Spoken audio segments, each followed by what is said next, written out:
For weeks now, Donald Trump has been waging a war against Senate Minority Leader Mitch McConnell. And in that war, Donald Trump has been begging his fellow Republicans to oust Mitch McConnell. He sent out a statement last Thursday, actually once again calling Mitch McConnell the old crow. I don't know how he's in leadership. I don't know why he's in leadership. He shouldn't be there anymore. He let the Democrats raise the debt ceiling so the U.S. doesn't default on its debt, so we can keep the country going. And of course, he allowed the infrastructure bill to pass, and oh my God, everything is horrible, and it's all because of Mitch McConnell, so he's got to go. But nobody else agrees with Donald Trump in the Republican Party. So far, exactly 0 Republican senators, who would be the ones obviously to make that decision, have signed on to Donald Trump's ideas. They don't want it.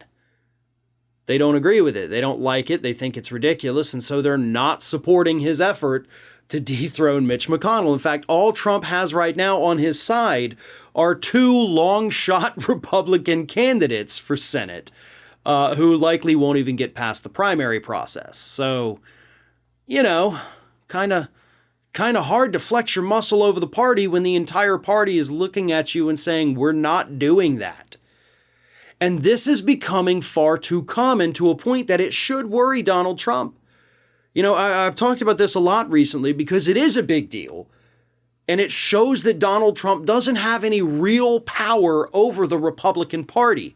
He may have power over the voters, influence over them. Although, of course, the candidates he's endorsing and their failures are showing that he doesn't have as much influence there as he thinks he does. But either way, these lawmakers are repeatedly and routinely at this point telling Donald Trump no. He was reaching out personally, making phone calls to Republicans in the House and the Senate as the infrastructure bill was coming to a vote, begging them to vote against it. And many of them straight up told him, no, I'm not voting against this. I'm going to vote in favor of it. There's nothing you can do. I appreciate the phone call. Thank you for taking the time away from your golf game to let me know you don't like this, but I'm going to vote for it anyway. They're finally standing up to this guy. They're finally putting him in his place and letting him know that you have no power here.